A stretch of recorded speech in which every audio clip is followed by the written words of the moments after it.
Fala galera, seja bem-vindo ao canal Gui Teles na área. Vamos lá para mais um dia de análise do mercado cripto. Hoje vamos fazer uma análise de price action, vamos ver um pouquinho como que tá os dados on-chain aí também, mas o mercado tá esperando aí ansiosamente pela quarta-feira, que vai ser quando a gente vai ter o pronunciamento do Fed, né? E o mercado está especulando que o Fed vai começar a diminuir a velocidade do aumento da taxa de juros. Então, o mercado americano está esperando isso. E como que as criptos elas estão relacionadas nesse período, a gente está perdendo um pouco dessa correlação, mas o que está movimentando os mercados aí nos últimos dias é exatamente essa grande especulação. Então, eu vejo que até quarta-feira a gente pode ter um mercado mais tranquilo aí, esperando realmente esse resultado aí sair para o mercado poder se movimentar. Mas a gente vai fazer a nossa análise, a gente vai falar de tudo isso na análise de hoje. Se você não é inscrito no canal, eu te convido a fazer parte do canal. Aqui a gente traz um mega conteúdo todos os dias da semana, principalmente quando a gente fala de análise on-chain, beleza? E caso esse conteúdo faça sentido para você, deixa seu like para me dar aquela força e também para eu saber que esse conteúdo está sendo relevante. Mas chega de enrolação, né? Vamos ver preço, que é o que mais importa aí, é o que a gente quer saber.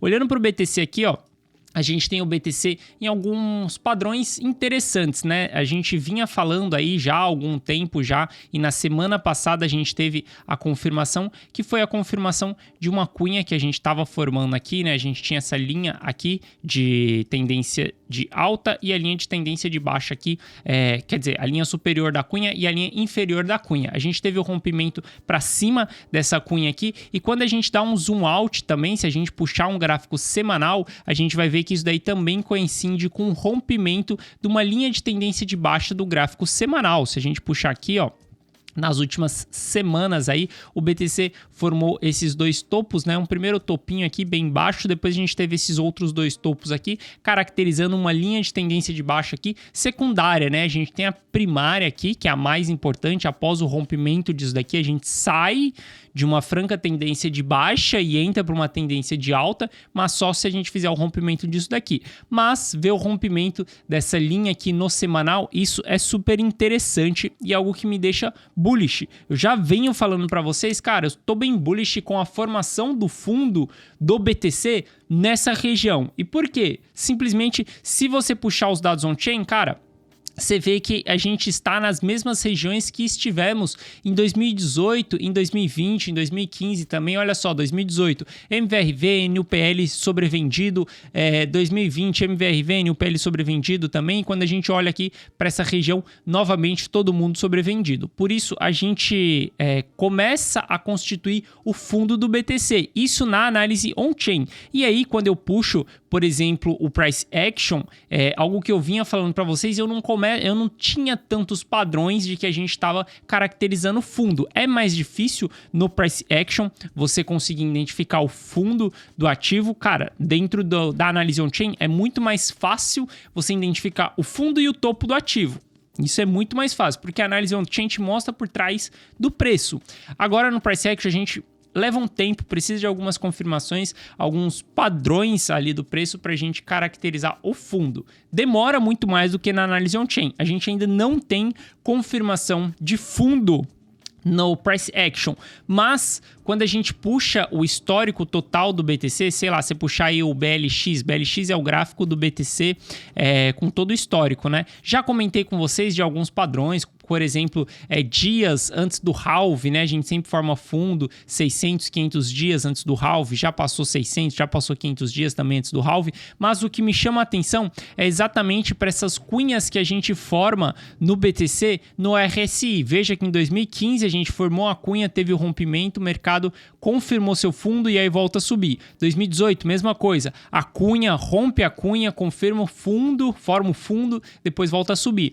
E agora a gente tem novamente essa cunha aparecendo no gráfico e quando eu olho para a cunha, a gente está tendo o rompimento dessa cunha. Ou seja, isso daqui no Price Action é um sinal para mim de que a gente pode sim estar formando o fundo do BTC nessa região. Na análise on-chain, para mim, a gente está formando o fundo. Eu acho improvável da gente perder os 17 mil dólares. Não é porque eu acho improvável que é impossível. São palavras diferentes. Na minha análise, é improvável, mas pode ser que perca os 17? Pode, a gente pode perder sim, por isso que eu monto uma estratégia, por isso que eu tenho caixa, por isso que eu vou fazendo uma estratégia de aporte, nunca do all-in no mercado, nunca entro de uma vez, nunca saio de uma vez, você sempre vai fazendo parciais, porque a sua tese pode estar errada, cara, você é um analista, você depende de viés de confirmação, você depende das suas emoções, tem vários fatores que possam afetar esse resultado, beleza? Da sua análise. Então, olhando aqui para o BLX, vendo esse rompimento aqui, cara, isso me deixa bem interessado em que a gente pode estar sim constituindo o fundo mesmo no price action. Quando a gente olha, quando a gente estuda análise gráfica, cara, você vai ver que o topo anterior, ele sempre vai ser o suporte mais forte de qualquer ciclo. É a primeira vez na história não, se eu não me engano, lá em 2000 e... Aqui, ó, não foi aqui. Cara, teve alguma parte do ciclo. Pode ser que essa seja a primeira vez. Não, teve essa parte aqui do ciclo, ó. Lá em 2015, quando a gente olha para 2015 aqui, a gente vê que ele retestou um topo anterior, mas não foi o topo do ciclo, porque o topo do ciclo anterior tinha sido esse daqui. Só que a gente retestou um grande topo que tinha ficado para trás. A gente teve dois topos aqui, né? Esse daqui foi bem mais alto lá em 2013, né? Bem mais alto do que esse primeiro topo aqui, mas a gente viu o mercado voltando para esses patamares aqui. Então, quando a gente fala de topo anterior, acaba sendo muito forte, né? E é bom que o ativo ele consiga se segurar nessa região. Quando a gente olha para o RSI, a gente tem divergência no RSI, porque o RSI está subindo, o preço está lateral aqui. Então, tudo isso começa a me trazer bons sinais de que a gente pode estar sim constituindo o fundo do BTC no price action. Lembrando, na análise on-chain, para mim, cara, eu uso 3 coisas para analisar o mercado. Ciclo de mercado, analiso o price action também e análise on-chain. Quem tem mais peso das 3? Análise on-chain. Depois a gente tem ciclo de mercado e o price action também. Eu preciso dessas confirmações de ciclo de mercado também, né? Aperto monetário, quanto de dinheiro a gente vai ter em circulação para ter uma confirmação de fundo também. Não dá para achar que, cara, só porque a gente chegou em algumas métricas sobrevendidas e se o governo estiver retirando dinheiro de circulação, cara, vai ser impossível o mercado voltar a subir ou, quiçá, constituir fundo naquela região.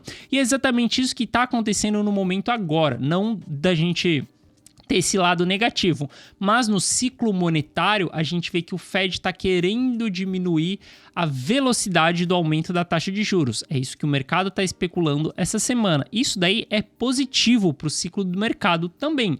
Caso a gente tenha essa confirmação na quarta-feira, que o Fed realmente fale que ele vai diminuir isso daí, a gente pode confirmar sim a formação do fundo que a gente está tendo. E na minha opinião, isso daqui é opinião, tá?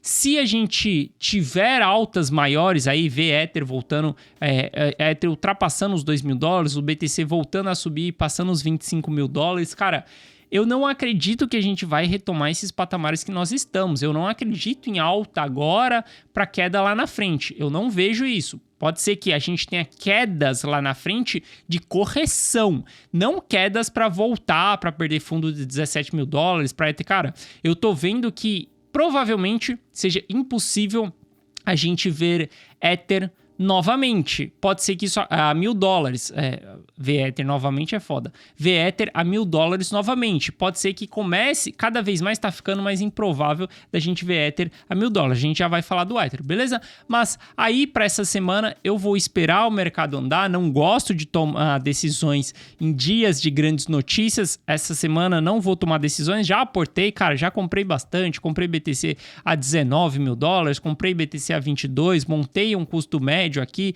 tenho Ether também, comprei Ether a última vez, falei pra galera na comunidade on-chain, foi na sexta-feira, sem ser essa sexta-feira retrasada, onde a gente estava a $1.300, não lembro exatamente que dia que foi, acho que foi esse dia aqui, ó, $1.300, sábado, sexta-feira, aqui, ó, $1.300, aportei mais dentro dessa região, comprei um pouquinho mais, então já estou dentro dessa movimentação aqui, não pretendo entrar mais no mercado nessas regiões. Por que que eu não entro no mercado mais nessas regiões? Por 2 motivos. Porque você tem sentimento de FOMO, Fear of Missing Out. E, cara, se você não sabe controlar suas emoções, esquece. Você vai ser um perdedor nesse jogo de investidor. Você precisa controlar suas emoções. Então, quando eu sei que eu estou em terrenos de FOMO, né? Quando o mercado tá subindo muito ali, que dá aquela vontade de você ligar o botão ali do foda-se e aportar mais no mercado, eu não gosto muito de entrar no mercado. Eu prefiro entrar em outros patamares. Se vocês já observaram bastante, eu sou um cara que sempre vou estar...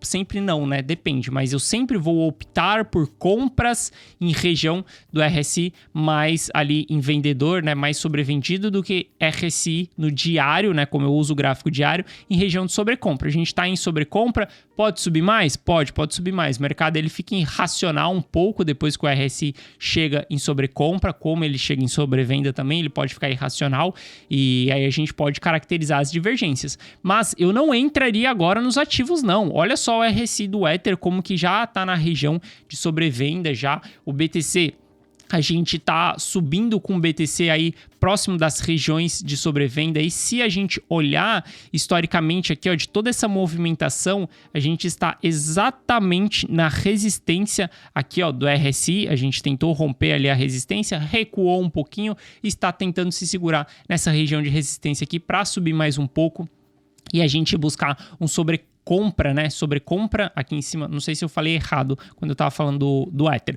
mas sobrecompra aqui em cima e sobrevenda aqui embaixo. Eu sempre vou entrar mais nas regiões de sobrevenda do que nas regiões de sobrecompra, beleza? Então, dito isso daí, não olharia para comprar agora, cara. Ou você se posicionou no passado, antes da movimentação acontecer, na sexta-feira aqui, cara, eu deixei bem claro para a galera da comunidade on-chain que a gente tinha essa especulação, o mercado americano estava especulando isso, que a gente poderia ter essa alta aí por conta do que o Fed for falar no comitê. Então vamos aguardar essa movimentação aí. No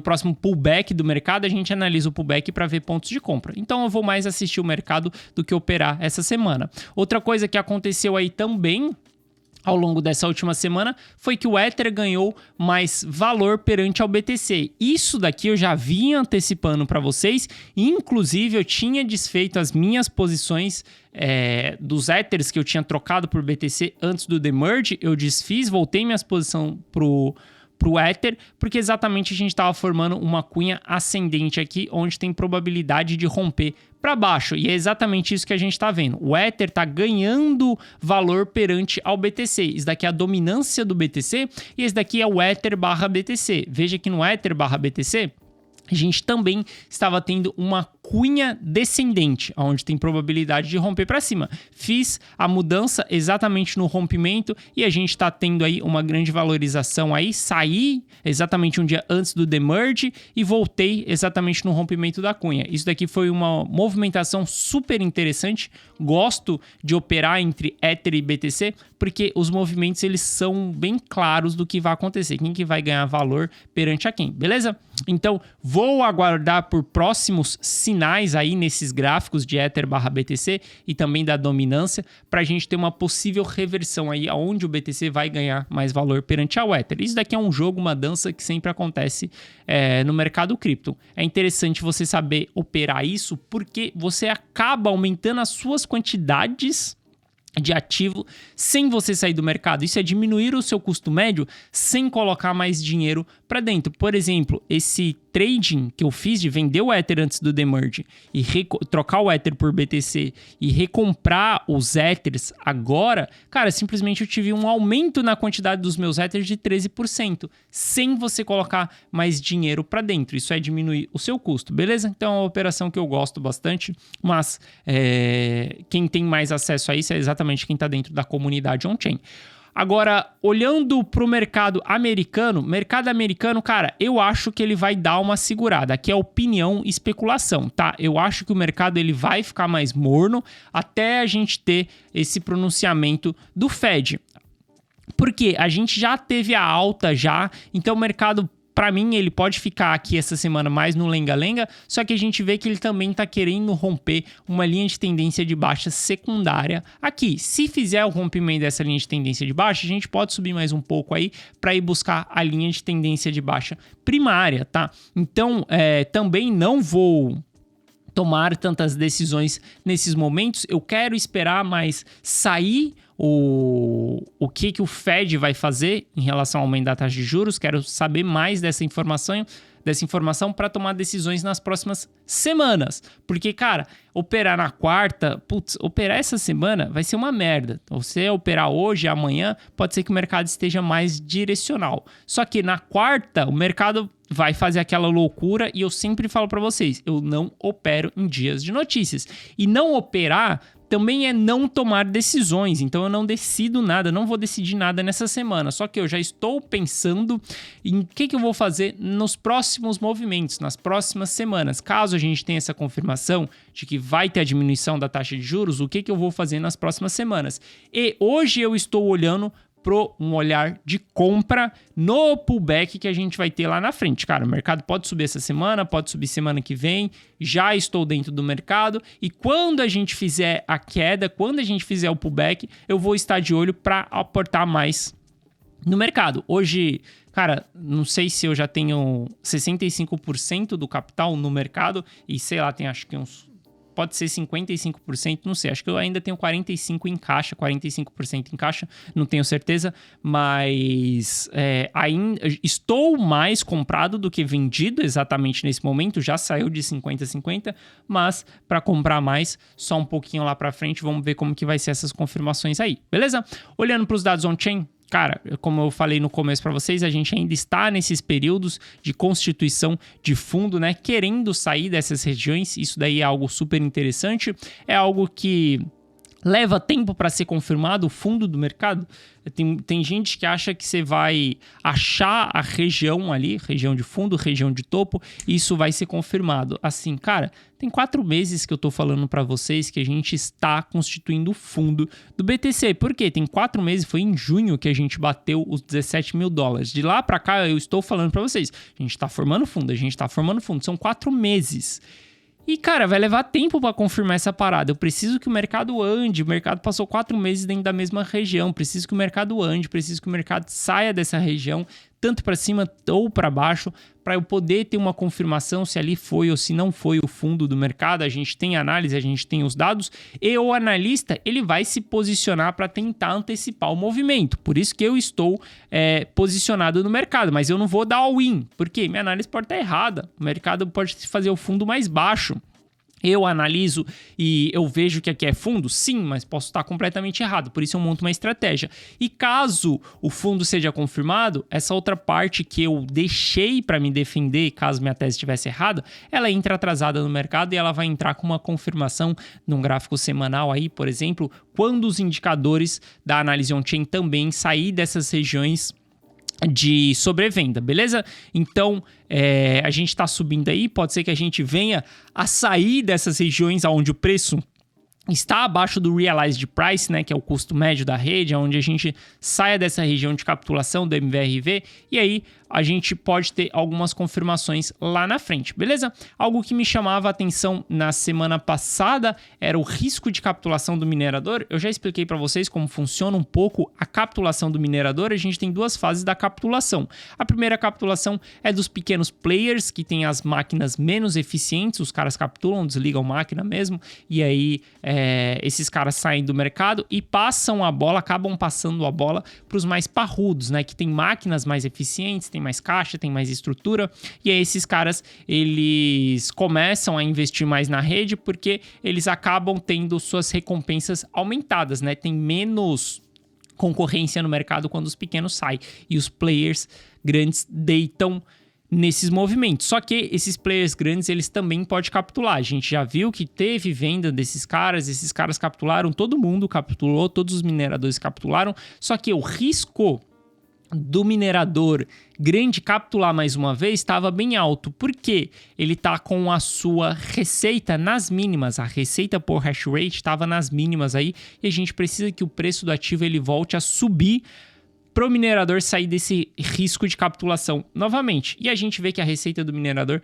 tá voltando a subir aí, né? Se a gente olha para patamares, deixa eu colocar uma média aqui, ó, de 7 dias. Se a gente olha pros patamares aqui, ó, da última semana, esquece que eu coloquei média aqui em quase nada. Quando a gente olha para os patamares aqui, ó, das últimas semanas aqui, a gente vê que o minerador, a receita dele começou a subir um pouquinho. Então, ele ainda está nessa região de risco de capitulação, mas a gente vê que a receita dele já está formando fundos, né, ascendentes, já os caras começam a lucrar um pouquinho mais. E aí, eu vou me basear só em cima disso? Não, eu vou me basear em várias métricas, como, por exemplo, eu vou olhar para esse risco de capitulação do minerador, vou olhar para o hash rate também da rede, a gente vê que os caras continuam investindo, né, então o hash rate, ele está subindo, porque os grandes mineradores continuam ligando máquinas, né? Os pequenos mineradores, os pequenos players ainda estão fora do jogo, mas a gente vê que os grandes ainda estão ligando máquinas.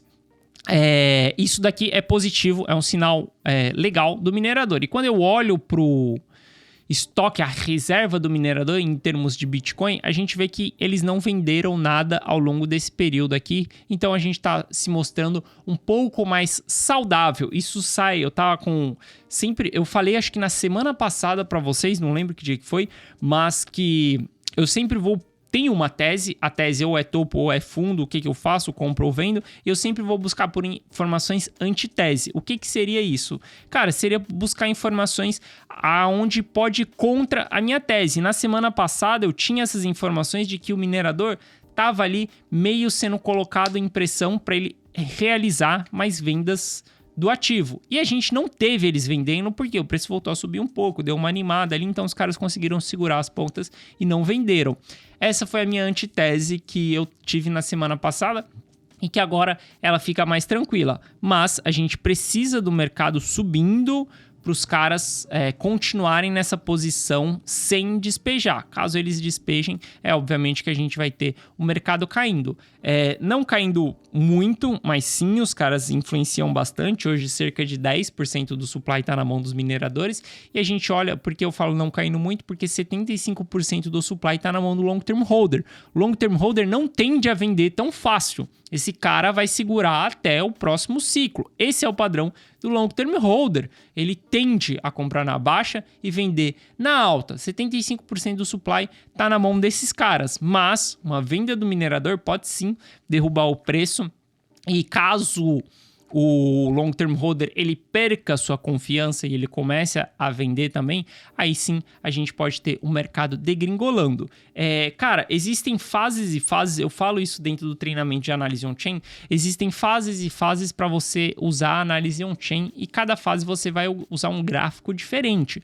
Por exemplo, eu não vou usar esses gráficos que eu estou usando hoje aqui com vocês, que há 4 meses eu estou mostrando para vocês, quando eu quiser identificar o topo do mercado. Não vou ficar simplesmente olhando só para MVRV, só para NUPL, só para esse tipo de gráfico, reserva de minerador, risco de capitulação de minerador, hash rate, eu não vou ficar olhando para essas coisas em topo de mercado. Cara, tem outros gráficos para olhar também, cara, tem 1 zilhão de gráficos na análise on-chain, então a gente tem momento para tudo. Só que depois que eu formo a tese de fundo ou de topo, eu vou buscar por confirmações desse movimento. E essas confirmações, cara, é exatamente oferta e demanda. Na sexta-feira eu soltei um vídeo para vocês explicando um pouquinho de como que funciona oferta e demanda na análise on-chain. Se você tiver alguma dúvida, o link tá aqui no card. Dá uma olhada nesse vídeo, mas claramente a análise on-chain ela funciona para a gente ver a oferta e a demanda do ativo. E quando eu falo de long term holder, quando eu falo de minerador, eu estou simplesmente falando do supply circulante, da quantidade que está disponível no mercado. Vocês vão ver que, cara, o preço ele é influenciado pela quantidade de ativo e pela demanda que você tem pelo ativo. Quando a gente vê a quantidade, ela está diminuindo circulação, algo bom para o preço subir.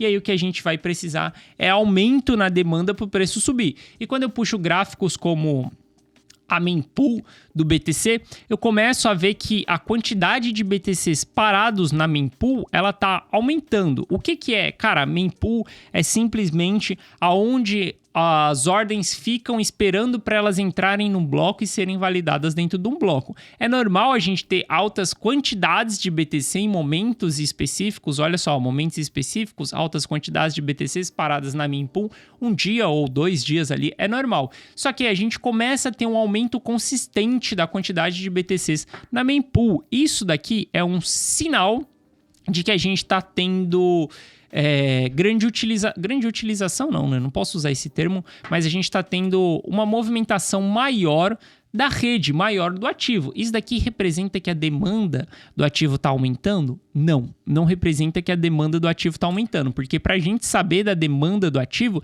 a gente tem que simplesmente olhar para números de novos endereços. Números de novos endereços subindo é aumento de demanda. A gente vê que em 2018 aumentou bastante a demanda aqui no fundo, beleza? O preço subiu, foi embora. E aí ao longo do ciclo tem que aumentar a demanda para o preço ir subindo e indo embora. Durante o bear market, a demanda vai sumir mesmo.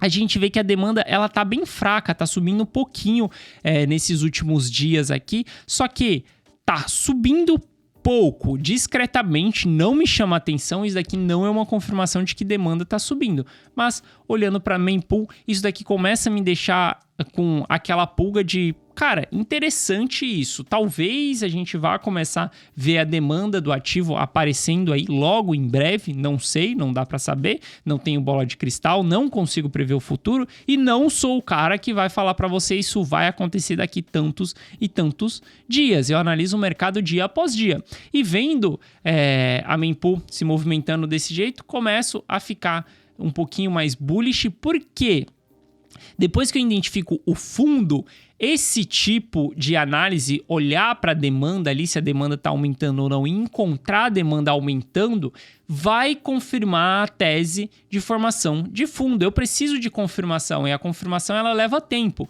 Esse tipo de dado, esse tipo de informação vai me confirmar isso que a gente está formando fundo. Então, a gente vê essa demanda persistindo, sendo consistente nos próximos dias, é importante sim para a gente ter uma confirmação na análise on-chain de que foi fundo. Lembrando, não estou aqui em busca do preço mais barato nem do preço mais caro, estou aqui em busca de otimizar uma estratégia para entrar numa região de fundo e para sair uma região de topo do ativo, que não é nada difícil, tá? Você fazer isso, cara, não é impossível. Impossível é você encontrar o preço mais barato e o preço mais caro, e simplesmente dar all-in no preço mais barato e, cara, sair 100%, vender tudo no preço mais caro. Isso é impossível. Você fazer isso uma vez, você pode até dar sorte, mas você fazer isso consistentemente todos os ciclos, como eu não sou um cara que estou buscando a sorte aqui, estou buscando criar um método onde eu sempre consigo identificar as melhores regiões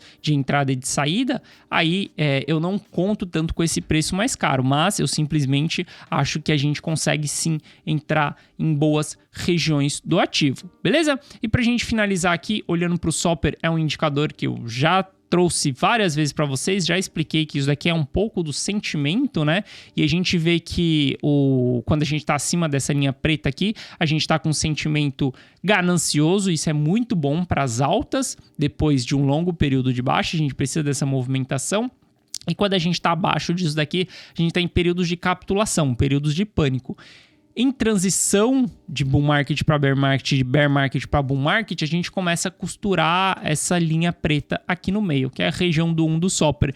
E eu vejo que a gente começou a costurar essa linha aqui da região do 1 do Soper. Se a gente puxar uma média de 7 dias, a gente vai ver que a gente está batendo nessa linha. A gente ainda não ultrapassou essa linha aqui. Mas 7 dias é uma média, leva mais tempo. Caso a gente tenha uma confirmação na média de 7 dias, provavelmente no diário aqui a gente já vai estar mais acima dessa região. Então isso daqui é mais um indicador positivo, tá? Quando a gente olha para o Ether, eu vejo que o Ether já rompeu uma vez a região do 1 e não voltou para o seu evento de capitulação que a gente teve lá embaixo, formou fundos ascendentes aqui no Soper e tá mais uma vez aqui na média de 7 dias rompendo essa região do 1 aqui. Isso mostra que o humor está mudando, as pessoas não estão mais com tanto pânico, com tanto medo e estão começando a querer realizar lucro e não prejuízo. É algo bom. tem momentos que a gente precisa ter ganância, tem momentos que o mercado, o ativo, ele precisa de otimismo. Nem sempre vai ser bom todo otimismo, toda euforia. No topo do mercado, isso é péssimo. Mas no fundo do mercado, isso é muito bom a gente ter esse otimismo retomando pro ativo. E vendo isso daí, a gente começa a ter esse certo otimismo. Caso na quarta-feira tudo seja favorável como o mercado espera, como o mercado americano espera, a gente pode ter sim que na semana que vem podemos estar confirmando sim essa região de fundo. Isso daí depende um pouco de como que vai acontecer esse pronunciamento do Fed aí na quarta-feira, beleza? Então essa semana eu vou estar mais olhando, analisando, buscando informações, mas sem tomar nenhuma decisão aí, e vou deixar para tomar decisões na semana que vem, beleza? Então é isso, um forte abraço, espero que você tenha gostado do vídeo de hoje. Se você gostou, deixa seu like. Se você não é inscrito no canal, cara, te convido aí a fazer parte desse canal. E todo dia da semana eu tô trazendo um mega conteúdo aqui pra vocês. Beleza? Um forte abraço, ótima semana a todos. Se preparem, quarta-feira vai ter grandes volatilidades e eu vejo vocês amanhã. Valeu!